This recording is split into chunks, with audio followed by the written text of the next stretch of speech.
आपको पता है पैकेज्ड फूड्स में 50% सिर्फ पाम ऑयल होता है, लेकिन पाम ऑयल सिर्फ एडिबल चीजों में नहीं होता जैसे कि बिस्किट, ब्रेड्स या चिप्स, बल्कि नॉन एडिबल चीजों में भी होता है जैसे शैम्पू, लोशंस, यहाँ तक कि लिपस्टिक्स भी। तो आज हम समझते हैं कि पाम ऑयल बनता किससे है और इसे इतना बुरा क्यों माना जाता है। पाम ट्री अफ्रीका का नेटिव है, लेकिन पिछले 100 सालों से साउथ एशिया में पाम ऑयल का कल्टिवेशन होता आया है और ये सबसे ज्यादा इंडोनेशिया और मलेशिया में होता है। They literally contribute to 85% of the total cultivation। इनके अलावा 42 और कंट्रीज भी पाम ऑयल कल्टिवेशन करते हैं। पाम ऑयल को पैकेज्ड फूड में इतना ज्यादा इसीलिए इस्तेमाल किया जाता है क्योंकि ये बहुत वर्सेटाइल होता है, अफोर्डेबल होता है और पैकेज्ड फूड की शेल्फ लाइफ को बढ़ाता है। लेकिन इसके साथ साथ ये कंज्यूम करने वाले के कोलेस्ट्रॉल को बढ़ाता है, उनके हार्ट डिजीज के रिस्क को बढ़ाता है और इसे ज्यादा कंज्यूम करने पर आपके बॉडी की ब्लड क्लॉटिंग क्षमता कम हो जाती है। अब पाम ऑयल का इस्तेमाल कॉस्मेटिक्स, नॉन एडिबल चीजें और बायोफ्यूल में भी होता है,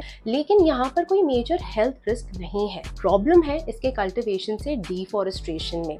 पिछले 50 सालों में सिर्फ पाम ऑयल के कल्टिवेशन की वजह से डिफॉरेस्टेशन 15 गुना से बढ़ा है। इसीलिए 2004 में round table on sustainable palm oil को एस्टैब्लिश किया गया, जो कल्टिवेशन में एथिकल प्रैक्टिसेस को लाने की कोशिश करते हैं। अगर आप ये प्रैक्टिसेस लाते हैं तो आप RSPO सर्टिफाइड हो जाते हैं। इंडिया में RSPO सर्टिफिकेशन पिछले कुछ सालों में 20% से बढ़ा है, क्योंकि अब हर कोई पाम ऑयल के साइड इफेक्ट्स के बारे में बात कर रहा है। पाम ऑयल को एडिबल सोर्सेज में कंज्यूम करना अवॉइड करना चाहिए, लेकिन इसे ऑल टुगेदर बॉयकॉट नहीं करना चाहिए। क्यों?